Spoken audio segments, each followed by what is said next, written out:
Hello friends, welcome all in the first part of chapter number 8 binomial theorem from 11th science દ્વિપદી પ્રમેય. Last આપણે chapter number 7 complete કર્યું ને હવે આપણે chapter number 8 થી શરૂઆત કરીશું. બહુ ઇમ્પોર્ટન્ટ ચેપ્ટર છે. હવે બે ચેપ્ટર પેરેલલ એટલે લેવાના બીકોઝ અમુક ક્રમચય સંચયના જે કન્સેપ્ટ છે, જે કેલ્ક્યુલેટિવ કન્સેપ્ટ છે, એ આ ચેપ્ટરમાં યુટિલાઇઝ થશે. બહુ ઇમ્પોર્ટન્ટ ચેપ્ટર કહેવાય. JEE પોઈન્ટ ઓફ વ્યૂ પણ ઇમ્પોર્ટન્ટ છે બીકોઝ કમ્પલસરી એક કે બે ક્વેશ્ચન્સ JEE માંથી આના આવશે જ કન્ફર્મ, રાઈટ. અને અપાર્ટ ફ્રોમ ધેટ સમજવાની દ્રષ્ટિએ પણ આ ચેપ્ટર થોડું અગત્યનું છે. ઓકે, સો હોપ કે તમને આ ચેપ્ટર પસંદ આવશે, રાઈટ. અને ફર્સ્ટ ઓફ ઓલ જો ચેનલ સબસ્ક્રાઇબ કરવાનું બાકી હોય તો સબસ્ક્રાઇબ કરો કે જેથી ફર્ધર વિડીયોઝ માટે તમને નોટિફિકેશન મળતી રહે. ઓકે, ચલો તો આજનું સેશન સ્ટાર્ટ કરીએ. સો બાયનોમિયલ થિયરમ, દ્વિપદી પ્રમેય. પહેલા તો જે નામ છે એના પરથી જ ખબર પડે, બાયનોમિયલ દ્વિપદી. દ્વિપદી એટલે બે પદ માટે નો કોઈક પ્રમેય, બરાબર. બેઝિકલી આ ચેપ્ટરને ઇન્ટ્રોડ્યુસ કેમ કરવામાં આવ્યું, તો એના પહેલા આપણે કેટલાક પોઈન્ટની ચર્ચા કરી કે કેમ આ ચેપ્ટરની જરૂર છે, બરાબર. આપણને બધાને જ ખબર છે કે a પ્લસ બી નો વર્ગ એટલે a સ્ક્વેર વત્તા 2ab પ્લસ બી સ્ક્વેર, આપણને આ ખબર જ છે. પછી હું એમ કહું કે a પ્લસ બી નો ક્યુ કેટલો થાય, તો ધારો કે બધાએ યાદ રાખ્યું બી હોય તો પણ ચાલો આપણને ખબર પડી જાય કે ભાઈ આવું કંઈક એનું વિસ્તરણ થશે, બરાબર. પણ હવે હું એમ પૂછું કે a પ્લસ બી ની 4 ઘાત કેટલી, તો થોડુંક મગજમાં કન્ફ્યુઝન થાય. ઘણા શું વિચારશે કે સર a પ્લસ બી નો વર્ગ ઇન્ટુ a પ્લસ બી નો વર્ગ કરી લઈએ, અથવા તો a પ્લસ બી ની 3 ઘાત ઇન્ટુ a પ્લસ બી કરી લઈએ તો પણ ચાલે ને. હા, મને વાંધો નથી. પણ કહેવાનો મિનિંગ શું છે કે થોડું ટર્મ કોમ્પ્લિકેટેડ થતું છે. ચલો a પ્લસ બી ની 4 ઘાત તો થઈ બી જાય, પણ પછી a પ્લસ બી ની 5 ઘાત માટે પછી શું કરવું, સમજમાં આવે. એટલે ધીરે ધીરે તમારું જે આ પદનું વિસ્તરણ છે ને એ થોડું કોમ્પ્લિકેટેડ બનતું જાય, બરાબર. તો આ કોમ્પ્લિકેશન્સને દૂર કરવા માટે દ્વિપદી પ્રમેય અત્યારે પહેલા ઇન્ટ્રોડ્યુસ નહીં થયું. સૌથી પહેલા ઇન્ટ્રોડ્યુસ થયું પાસ્કલ્સ ટ્રાયેંગલ. તો પાસ્કલ નામના એક મેથેમેટિશિયને એક કન્સેપ્ટ આપ્યો કે ભાઈ ધારો કે, બહુ ધ્યાનથી સમજો, આજે a પ્લસ બી ની જે ઘાત છે ને એ ઘાત જેમ જેમ વધતી જાય તેમ તેમ જે સહગુણકો બદલાય છે. જેમ કે જો આ a ક્યુબ ની આગળ 1 છે, a સ્ક્વેર બી ની આગળ 3 છે, ab સ્ક્વેર ની આગળ 3 છે, b ક્યુબ ની આગળ 1 છે, બરાબર. આ જે પદ બનતા જાય છે ને એના વિશે એને એક ટ્રાયેંગલ આપ્યો. શું ટ્રાયેંગલ આપ્યો, બહુ ધ્યાનથી સમજો. એને નામ અપાયું પાસ્કલ્સ ટ્રાયેંગલ. એને એવું કીધું કે ધારો કે a પ્લસ બી ની n ઘાત ની વાત કરીએ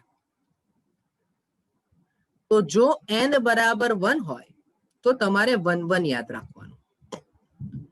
n બરાબર 2 હોય તો તમારે 1 2 1 યાદ રાખવાનું.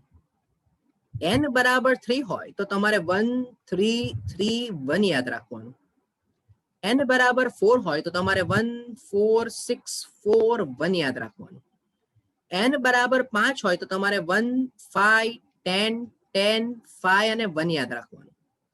n બરાબર 6 માટે 1 6 15 20 15 6 1 યાદ રાખવાનું.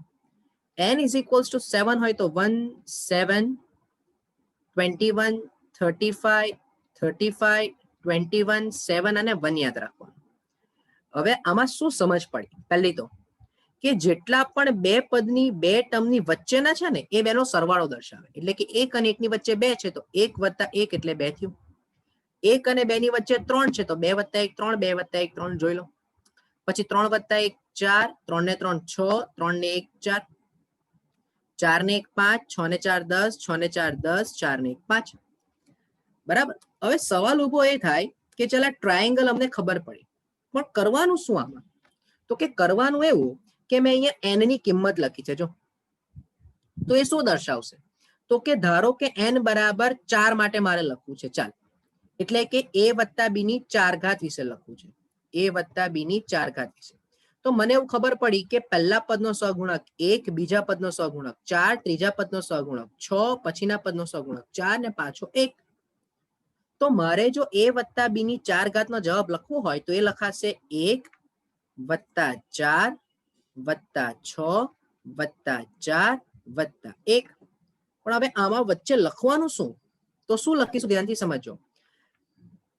પહેલા પદની ઘાત 4 થી ચાલુ કરીને ક્રમશઃ ઘટાડતા જાઓ.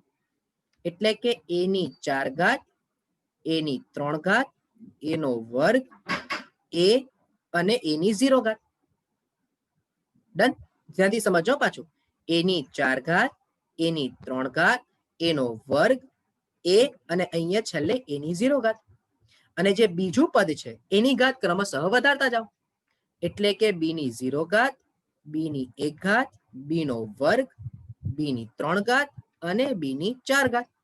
સો કહેવાનો મિનિંગ શું થયો કે હવે જો મને a પ્લસ b ની 4 ઘાત નો ડાયરેક્ટ જવાબ લખવો હોય તો a ની 4 ઘાત plus 4a cube b plus 6a square b square plus 4ab cube અને વત્તા b ની 4 ઘાત. આ મારો જવાબ આવી જશે.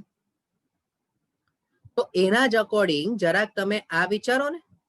બોલો હવે શું વિચાર આવશે મગજમાં કે ભાઈ a પ્લસ b ની 3 ઘાત હોય તો a ની 3 ઘાત વત્તા 3a સ્ક્વેર b વત્તા 3ab સ્ક્વેર અને વત્તા b ક્યુબ. જોઈ લો, એ જ છે ભાઈ. તો પાસ્કલ્સ ટ્રાયેંગલ પરથી તમને બધાના જવાબ ખબર પડ્યા. એટલે હવે ધારો કે કોઈને ડાયરેક્ટ a વત્તા b ની 7 ઘાત લખવી હોય તો 1 2 3 4 5 6 7 અને 8 આ પદમાં ક્રમશઃ a ની ઘાત 7 થી ઘટાડીને 0 સુધી લઈ જાઓ ને એની જ સાથે પેરેલલી b ની ઘાત 0 થી વધારીને 7 સુધી લઈ જાઓ. એટલે આ પદ જે હશે તે a ની 7 ઘાત વાળું હશે, આ 6 ઘાત અને 1 ઘાત હશે, આમાં 5 અને વર્ગ હશે, આમાં 4 અને 3 હશે, આમાં 3 અને 4 હશે, આમાં 2 અને 5 હશે, આમાં 1 અને 6 હશે ને આમાં 7 હશે. તો આ પાસ્કલ નામના મેથેમેટિશિયને એક ટ્રાયેંગલ આપ્યું કે જેનાથી થોડુંક જે તમારે આ જે a પ્લસ b ની 4 ઘાત કે a પ્લસ b ની 7 ઘાતનો જે જવાબ લખવામાં કોમ્પ્લિકેશન્સ ઉભા થતા હતા એનું આનાથી થોડું પ્રિવેન્શન થયું. પણ આની લિમિટેશન શું આવી કે ભાઈ ધારો કે મને ડાયરેક્ટ કોઈ એવું પૂછે કે તું a પ્લસ b ની 10 ઘાતનો જવાબ લખ તો અઘરું થઈ જાય. કેમ? કારણ કે મને આ 7 પછી 8 9 ને પછી 10 તો કઈ દર વખતે હું આખું ટ્રાયેંગલ દર વખતે નવું નવું બનાવવા થોડું જવાનું. સમજમાં આવે શું બોલું છું તે? હા, 7 સુધી જ્યાં સુધી ખબર પડી તો હવે n બરાબર 8 માટે તમે વિચારી શકો કે ભાઈ અહીંયા 1 આવશે, પછી 7 ને 1 8 આવશે, 21 ને 7 28 આવશે, અહીંયા કંઈક આવશે, અહીંયા કંઈક આવશે, અહીંયા કંઈક આવશે. કારણ કે મેં તમને કીધું ને કે બે સંખ્યાની વચ્ચે જે છે એનો સરવાળો દર્શાવે. તો 8 પછી મારે એવી રીતે 9 લખવું પડે, 9 પછી મારે એવી રીતે 10 લખવું પડે, પછી મને ખબર પડે કે જવાબ શું હશે. હા, એટલું મને ખબર પડી ગઈ શું કે ભાઈ a પ્લસ b ની 10 ઘાતમાં a ની 10 ઘાત પછી a ની 9b પછી a ની 8b સ્ક્વેર આવી રીતે જ ક્રમ ગોઠવાશે. પણ આગળ શું એને માટે તો મને આ ટ્રાયેંગલ ની જરૂર પડે ને એ થોડું કોમ્પ્લિકેટેડ થઈ જાય. દર વખતે યાદ રાખ. એટલે પહેલો પ્રોબ્લેમ આવ્યો. બીજો પ્રોબ્લેમ શું આવ્યો તો કે બીજા પ્રોબ્લેમમાં કશે પણ નિશાની શું છે તે ખબર નથી. કારણ કે બે પદમાં કઈ દર વખતે પ્લસ જ એવું જરૂરી થોડું છે. આવું બી હોઈ શકે ને a માઇનસ b ની 5 ઘાત લખો તો માઇનસ વિશે શું કરવાનું એના વિશેનું કોઈ કન્ફર્મેશન આવ્યું નથી. ત્રીજું a વત્તા 2b આપ્યું હોય તો શું? સમજો. હા, જો થોડું ઘણું લોજિકલ પાવર તમારો સારો હોય તો તમે એવું સમજી શકો કે જો a વત્તા b ની 4 ઘાતના વિસ્તરણને બદલે મારે a ઓછા b ની 4 ઘાતનું વિસ્તરણ કરવું છે તો જ્યાં પ્લસ બી હતું એને બદલે હવે મારે અહીંયા બી ને બદલે શું રિપ્લેસ કરવાનું? માઇનસ બી રિપ્લેસ કરવાનું. એવું જાતે તમે વિચારી શકો કે ધારો કે 2b હોય તો a પ્લસ b ના 4 ઘાતના વિસ્તરણમાં b ને બદલે હવે તમારે જ્યાં જ્યાં b દેખાય છે ત્યાં શું મૂકી દેવાનું? 2b મૂકી દેવાનું. બરાબર? એવું કન્સેપ્ટ તમારો જો જાતે ક્લિયર થતો હોય તો તમે કરી શકો. બરાબર? તો પાસ્કલ ટ્રાયેંગલની તમને આટલી લિમિટેશન્સ જોવા મળી. એમાં સૌથી મેજર લિમિટેશન કઈ કે જે મેં તમને કીધું કે દર વખતે ટ્રાયેંગલ આખો યાદ રાખવો પડે. તો આ બધા પ્રોબ્લેમ્સને ઓવરકમ કરવા માટે તમારી પાસે આવ્યું બાયનોમિયલ થિયરમ. બરાબર? જે આવ્યું દ્વિપદી પ્રમેય. ચેક કરીએ કે હવે એ દ્વિપદી પ્રમેય શું હતું. Sorry for this. આ દ્વિપદી પ્રમેય શું હતું એની આપણે ચર્ચા કરીએ. જોજો બહુ ધ્યાનથી સમજો. તો હવે હું ફાઇનલ લખું છું દ્વિપદી પ્રમેય. સીધો પ્રમેય લખીશ. હા, બહુ ધ્યાનથી સમજો.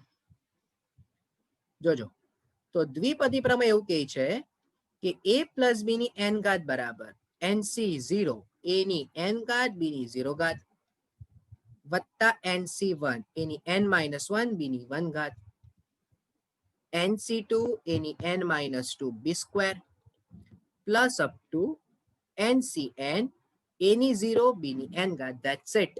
અહીંયા તમારું ચેપ્ટર પૂરું. કોઈને સવાલ થાય લે આમાં હું ચેપ્ટર પૂરું? ભાઈ આખા ચેપ્ટરમાં આ જ તમારો મેઇન પોઈન્ટ છે. જો આ સમજમાં આવી ગયો તો ચેપ્ટરમાં સમજમાં આવી જશે બધી જ વસ્તુ. હવે સર સમજાવો એક વખત. તો તું ખાલી એટલું વિચાર કે આ જે NC0, NC1, NC2 ને NCN જે છે ક્રમશઃ એ શું છે ખબર? એ તારું NCR છે જે તું 7મા ચેપ્ટરમાં ભણીને આવ્યો. બરાબર. હવે ધારો કે કોઈ કહે કે a વત્તા b ની 10 ઘાત નો જવાબ આપ, તો તારે તો મગજમાં શું રાખવાનું કે n બરાબર 10 છે.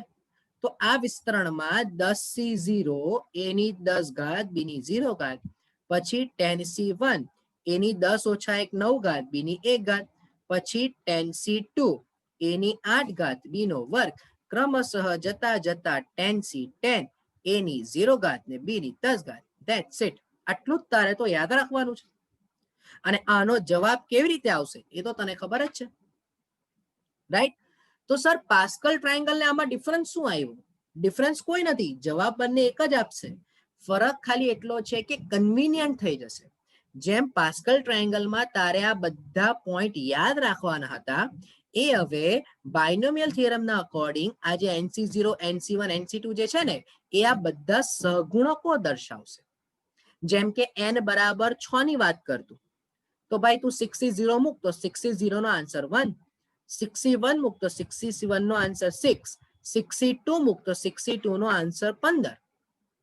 સમજમાં આવે? એટલે જે આપણે પાસ્કલ ટ્રાયેંગલ પરથી આ સહગુણક યાદ રાખવા પડતા હતા એ સહગુણકોને વ્યાપક સ્વરૂપમાં દ્વિપદી પ્રમેયમાં ઇન્ક્લુડ કરી દેવામાં આવ્યા. પણ સવાલ અત્યારે મને સર એ ઉભો થાય, જો થતો હોય તો વેલ એન્ડ ગુડ, નહીં થાય તો મને કોઈ પ્રોબ્લેમ, પણ થવો જોઈએ કે સર આ ક્રમચય સંચય જ કેમ લીધું? જો મને 6, 15, 20 ને ગોઠવવા જ હોય તો એમાં ક્રમચય સંચય જ કેમ લીધું? કેમ બીજું કોઈ પદનો ઉપયોગ નહીં થયો? કારણ કે ક્રમચય સંચયનો મિનિંગ શું થયો? ગોઠવણીને પસંદગી થયો. ને આમાં પસંદગીને ગોઠવણી ક્યાંથી આવી? આ તો બે પદનું વિસ્તરણની વાત કરી. તો હવે બહુ ધ્યાનથી સમજાવું છું ને તે સમજજે. જો હું હવે તમને એ સમજાવવા જાઉં છું કે તમે કેમ આમાં NC0, NC1 નો જ ઉપયોગ કરો છો. ઓકે, ચાલો પહેલા તો ખાલી એ સમજાવી દઉં કે જ્યારે તમે કોઈ પદની આગળ 4 જેમ કે a ક્યુબ b ની 1 ઘાત ની આગળ 4 લખો છો, એ શું દર્શાવશે? તો કે a ક્યુબ b1 કેટલી વખત આવે છે? તો કે 4 વખત આવે છે. બહુ ધ્યાનથી સમજો હા, ગુજરાતી ભાષામાં. a વત્તા b ની 4 ઘાતના વિસ્તરણમાં a ક્યુબ અને b ની 1 ઘાત કેટલી વખત આવશે? 4 વખત આવશે, એટલે આગળ 4 આવે છે. હવે એ કેમ 4 વખત આવે? તો કે બહુ ધ્યાનથી સમજીએ. ચાલ જો આપણે a વત્તા b ની 4 ઘાતનું જ એક્ઝામ્પલ લઈએ. હું એમ કહું કે a વત્તા b ની 4 ઘાતને હું a વત્તા b, a વત્તા b, a વત્તા b અને a વત્તા b લખી શકું. હવે તમે નોર્મલી ગુણાકાર કેવી રીતે કરો કે ભાઈ પહેલા કૌંસના પહેલા પદનો આ બધા જ સાથે એક એક કરીને ગુણાકાર કરવાના કે નહીં? તો હવે તમે વિચારો કે જ્યારે a ગુણ્યા a ગુણ્યા a ગુણ્યા a કરો તો તમને જવાબ મળશે a ની 4 ઘાત. હવે કોઈ એમ કહે કે સર પહેલા કૌંસમાંથી a લે, બીજા કૌંસમાંથી a લે, ત્રીજા કૌંસમાંથી પણ ચોથા કૌંસમાંથી હવે b લેવું પડે, તો તને મળશે a ગુણ્યા a ગુણ્યા a ગુણ્યા b. કોઈ કહે કે સર ના, તું પહેલા બે કૌંસમાંથી a લે ને છેલ્લા કૌંસમાંથી સોરી પહેલા બે ને છેલ્લામાંથી a લે ને વચ્ચેનામાંથી b લે, તો તમને પદ મળશે a ગુણ્યા b ગુણ્યા a. પછી કોઈ કહે સર a ગુણ્યા b ગુણ્યા a ગુણ્યા a લે, કોઈ કહે sir b into a into a into a લે. તો ભાઈ આ ચારે ચાર પદ જે છે એ વ્યાપક રીતે શું આપ્યા? મને શું મળશે? a ક્યુબ અને b જ આપશે. તો આ તો ઘાત નાની હતી એટલે મને ખબર પડી કે આ 4 વખત આવશે, પણ જો વિચારવા જાવ ને તો આ 4 સ્થાન હતા. કયા સ્થાન? તો કે આમાંથી એક સ્થાન, આમાંથી એક સ્થાન, આમાંથી એક સ્થાન ને આમાંથી એક સ્થાન, 4 સ્થાન થઈ ગયા. 4 સ્થાનમાં 3 વખત A અને 1 વખત B. તો 4 સ્થાનમાં ગોઠવણીના પ્રકાર એટલે 4 ફેક્ટોરિયલ. એમાં A કેટલી વખત રિપીટ થયો? 3 વખત, એટલે છેદમાં 3 ફેક્ટોરિયલ. અને B કેટલી વખત રિપીટ થયો? તો કે 1 વખત. તો આને વ્યાપક રીતે તમે 4C1 લખી શકશો.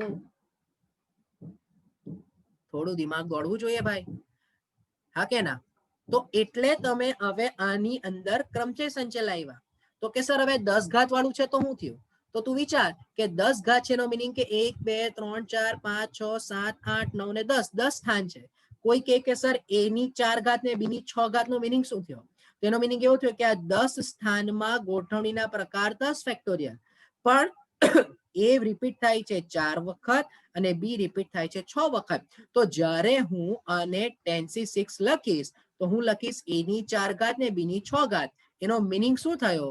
એનો મીનિંગ શું થયો કે આખા વિસ્તરણમાં A વત્તા B ની 10 ઘાતના વિસ્તરણમાં A ની 4 ઘાત અને B ની 6 ઘાત વાળા કેટલા પદ આવ્યા? તો કે 10C6 આટલા પદ આવ્યા.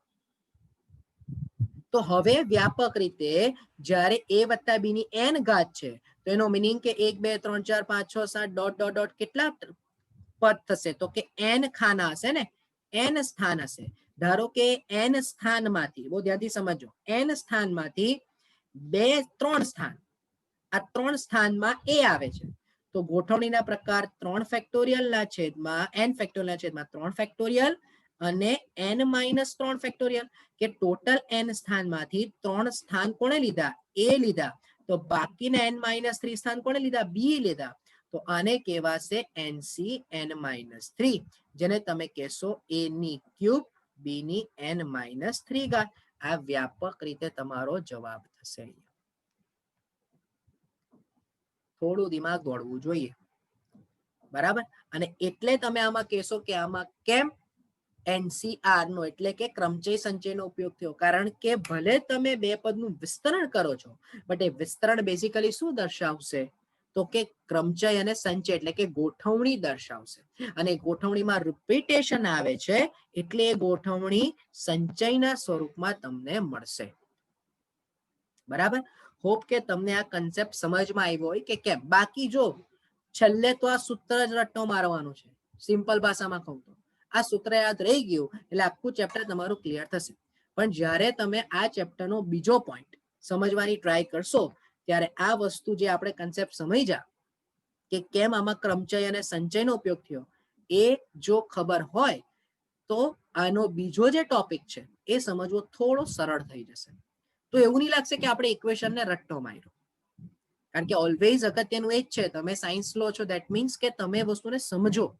ઇક્વેશન તો રટ્ટો મારતા આવડી જ જવાનું છે, બટ અગત્યનું એ છે કે ઇક્વેશનની પાછળનો કન્સેપ્ટ શું છે, કેમ ઇક્વેશન યાદ રાખવાનું, તો સમજીને યાદ રાખવું સરળ રહેશે. ઓકે, તો જોઈએ કેટલાક પોઈન્ટ્સ આ ટોપિકને રિલેટેડ. ઓકે, તો આના પરથી શું સમજમાં આવ્યું? તો કે કેટલાક પોઈન્ટ્સ એટલે કે નોટ્સ યાદ રાખી લઈએ. સૌથી પહેલી નોટ કે આમાં જે NC0, NC1, NC2 dot up to NCN આ જે છે ને એને દ્વિપદી સહગુણકો કહેવાય. સહગુણકો કહેવાય. બીજું બહુ ધ્યાનથી સમજો, પ્રત્યેક વિસ્તરણમાં A ની ઘાત ક્રમશઃ ઘટે તથા B ની ઘાત ક્રમશઃ વધે. બરાબર? તમે આ ઓબ્ઝર્વ કરતા જજો. આ વિસ્તરણ પરથી જ સમજવાનું છે, જે બોક્સ દેખાય છે એના પરથી. બરાબર? ત્રીજું, પ્રત્યેક પદમાં A અને B ની ઘાતનો સરવાળો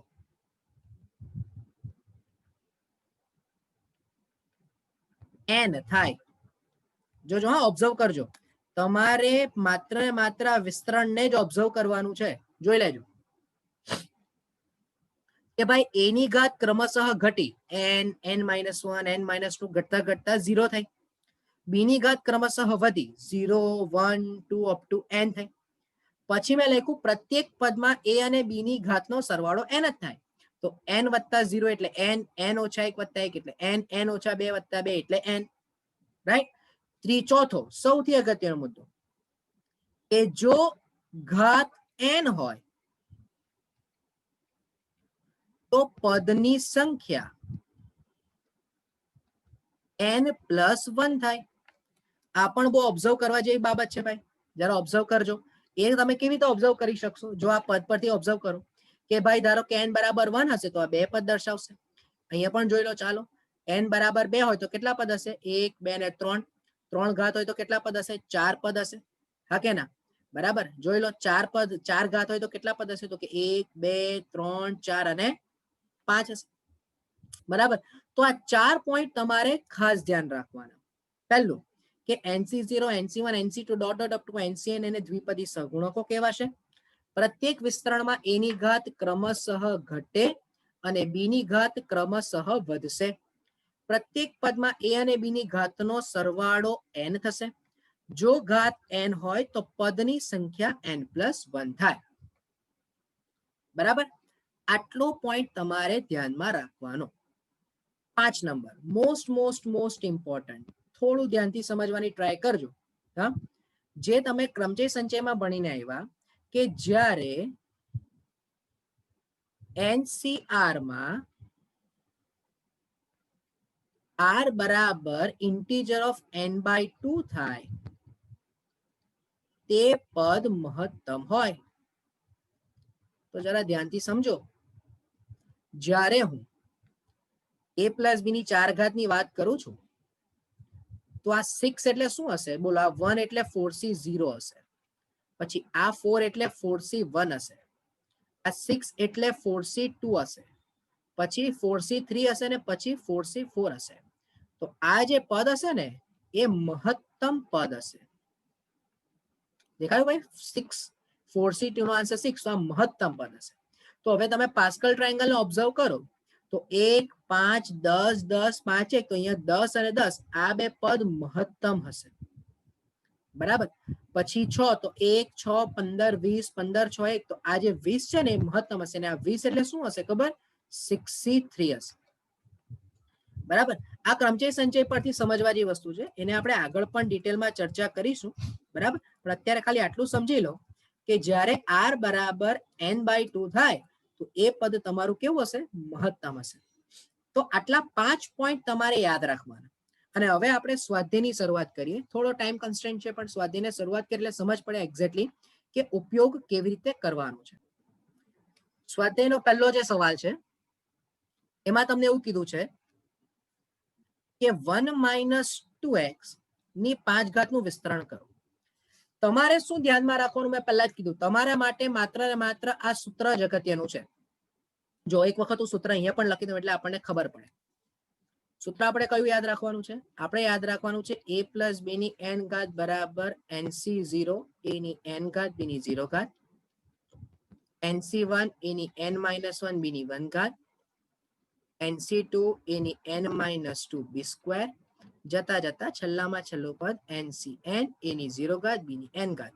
તમે માત્ર ને માત્ર આ a પ્લસ b ની n ઘાત સાથે આને સરખાવો તો તમને અહીંયા ખબર પડશે કે અહીં બોલો a બરાબર 1, b બરાબર -2x અને n બરાબર 5 છે. તો હવે હું શું વિસ્તરણ કરીશ? જરા ધ્યાનથી સમજો. હા, તો 1 - 2x ની 5 ઘાત બરાબર, ચલો n એટલે 5, 5c0 1 ની 5 ઘાત -2x ની 0 ઘાત વત્તા 5c1 1 ની 5 ઓછા 1 એટલે 4 ઘાત -2x ની 1 ઘાત વત્તા 5c2 1 ની 3 ઘાત -2x નો વર્ગ વત્તા 5c3 1 ની 2 ઘાત -2x ની 3 ઘાત વત્તા 5c4 1 ની 1 ઘાત -2x ની 4 ઘાત વત્તા 5c5 1 ની 0 ઘાત -2x ની 5 ઘાત. ચલો કેટલીક વસ્તુ ઓબ્ઝર્વ કરીએ. બોલો 5 ઘાત હતી તો કેટલા પદ આવવા જોઈએ? 6 પદ આવવા જોઈએ. તો પહેલું પદ, બીજું પદ, ત્રીજું પદ, ચોથું પદ, પાંચમું પદ અને છઠ્ઠું પદ. બરાબર છે. ઘાતનો સરવાળો દરેક જગ્યાએ 5 જ થવો જોઈએ. તો 5 + 0, 4 + 1, 3 + 2, 2 + 3, 1 + 4, 0 + 5. તમારે ધ્યાનમાં શું રાખવાનું? જેટલી આર ની કિંમત એટલે કે એનસીઆર સ્વરૂપમાં જે પણ આર ની કિંમત એ બી ની ઘાતમાં જવું જોઈએ. એટલે ધારો કે કોઈને મોઢે સૂત્ર નથી યાદ આવતું તો 5c1 લખ્યું, એનો મિનિંગ કે બી ની ઘાતમાં 1 તો એ ની ઘાતમાં કમ્પલસરી 4 જ હશે. હવે વિસ્તરણ કરી દો. જેમ કે 5c0 નો જવાબ 1, 1 ની 5 ઘાત નો જવાબ 1, -2x ની 0 ઘાત નો જવાબ 1 થાય. ચલો 5c1 એટલે 5. હવે 1 ની ઘાતની વસ્તુ લખવાનું નથી, બરાબર, અહીંયા -2x. ચલો 5c2 નો જવાબ 10. ક્રમચય સંચયમાં ઘણી વખત કીધેલું કે અમુક જવાબો તમારે ડાયરેક્ટ યાદ રાખવા પડશે. 1 નો ક્યુબ એટલે તો 1 જ થશે. અચ્છા, -2x ની 4 ઘાત એટલે 4x નો સ્ક્વેર. 5c3 એટલે પણ 10, -2x નો ક્યુબ એટલે -8x ક્યુબ, પ્લસ 5c4 એટલે 5, -2x ની 4 ઘાત એટલે 16x ની 4 ઘાત, વત્તા -32x ની 5 ઘાત. અને હવે આપણે ફાઇનલ આન્સર બધાનો ગુણાકાર આપી દીધો. 1 - 10x વત્તા 40x નો સ્ક્વેર ઓછા 80x નો ક્યુબ વત્તા 80x ની 4 ઘાત ઓછા 32x ની 5 ઘાત. આ તમારો ફાઇનલ આન્સર થઈ ગયો. સમજો? હા, બહુ સિમ્પલ છે. માત્ર ને માત્ર સરવાળા બાદબાકી આવડવા જોઈએ. બાકી સૂત્ર યાદ રહી જાય એટલે તમારું આખું પિક્ચર ક્લિયર થઈ ગયું. જોજો, બીજો એક ટ્રાય કરીએ, પછી સમજીએ ફરીથી કે ત્રીજો સવાલ જાતે થશે કે નહીં. બીજાની અંદર શું છે? 2x - x/2. બહુ ધ્યાનથી સમજો. હા, બીજાની અંદર છે 2x - x/2 ની 5 ઘાત. તમને સૌથી પહેલા એ ઓળખતા આવડવું જોઈએ કે અહીંયા a બરાબર 2x છે, b બરાબર -x/2 છે ને n બરાબર 5 છે. બસ આટલું ખબર પડી ગયું એટલે હવે વિસ્તરણ સ્ટાર્ટ. 5c0 2x ની 5 ઘાત -x/2 ની 0 ઘાત વત્તા 5c1 2x ની 4 ઘાત -x/2 ની 1 ઘાત, 5c2 2x ની 3 ઘાત -x/2 નો વર્ગ વત્તા 5c3 2x નો વર્ગ -x/2 ની 3 ઘાત વત્તા 5c4 2x ની 2 ઘાત 1 ઘાત -x/2 ની 4 ઘાત અને વત્તા 5c5 2x ની 0 ઘાત -x/2 ની 5 ઘાત. ચેક કરો કેટલી ઘાત હતી ભાઈ? 5 ઘાત. તો કેટલા પદ હોવા જોઈએ? 6 પદ હોવા જોઈએ. તો દેખાય છે ભાઈ, બરાબર. ઘાતનો સરવાળો ક્રમિક રીતે 5 જ થાય છે ક્રમશઃ બધામાં, બરાબર. a ની ઘાત ઘટતી ગઈ, b ની ઘાત વધતી ગઈ. ચલો 5c0 એટલે 1, 2 ના છેદમાં x ની 5 ઘાત એટલે 32 ના છેદમાં x ની 5 ઘાત વત્તા 5c1 એટલે 5, 16 ના છેદમાં x ની 4 ઘાત -x ના છેદમાં 2, 5c2 એટલે 10, 8 ના છેદમાં x ક્યુબ તો x સ્ક્વેર ના છેદમાં 4 વત્તા 5c3 એટલે 10, 4 ના છેદમાં x સ્ક્વેર તો -x ક્યુબ ના છેદમાં 8 વત્તા 5c4 એટલે 5, 2/x x ની 4 ઘાત ના છેદમાં 16 અને છેલ્લો -x ની 5 ઘાત ના છેદમાં 32. તો હવે થોડું પાછું વિસ્તરણ કરવું હોય તો અહીંયા જરા થોડુંક આપણે સ્પેસ નો યુટિલાઇઝ કરી લઈએ. જો હવે ધ્યાનથી સમજો. 16/2 એટલે 8, 8 × 5 = 40 તો -40 ના છેદમાં x નો ક્યુબ. ચલો 8/4 એટલે 2 તો વત્તા 10 દુ 20 ના છેદમાં x. ત્યારબાદ 40/8 એટલે 5 તો -5x. ત્યારબાદ 2/16 એટલે 8 તો વત્તા 5/8x નો ક્યુબ અને છેલ્લું x ની 5 ઘાત ના છેદમાં 32. આ તમારો ફાઇનલ જવાબ થશે. જવાબ આવા જ દેખાશે, કન્ફર્મ. હજુ કોમ્પ્લિકેટેડ પણ બની શકે. ડિપેન્ડ્સ કરે છે તમારું a અને b નું પદ કેવું છે. કોઈ પણ વસ્તુ ફિક્સ નહીં રાખતા. શું ફિક્સ છે? તો કે આ જે સૂત્ર તમે યુઝ કર્યો બસ એ સૂત્ર જ ફિક્સ, એ સિવાય કંઈ પણ જવાબ ફિક્સ રહેવાના નથી. કોઈને એમ થાય કે જો સર 5 3 1 1 3 5 દર વખતે આવું આવે ના, ડિપેન્ડ્સ કરે છે એક્સ ના પદ કેવી રીતે આપ્યા છે. હવે અહીંયા હું ધારો કે x સ્ક્વેર કરી દઉં તો પાછી શરત તમારી બદલાતી જાય. ઓકે, તમારા માટે અગત્યનું શું છે કે તમને એનસીઆર ની કિંમતો લખતા આવડવી જોઈએ. બીજું ખાસ મોસ્ટ ઇમ્પોર્ટન્ટ સૂત્ર ક્લિયર લખતા આવડવું જોઈએ, સૂત્રને સમજતા આવડવું જોઈએ કે અહીંયા 2/x - x/2 ની 5 ઘાત છે તો એની કિંમત બીની કિંમત ને n ની કિંમતના અકોર્ડિંગ વિસ્તરણમાં મૂકતા આવડવું જોઈએ. ઓકે, સો આજના સેશન પૂરતું આટલું રાખીએ, બાકીનું આપણે નેક્સ્ટ સેશનમાં કન્ટિન્યુ કરીશું. Okay, thank you from my side.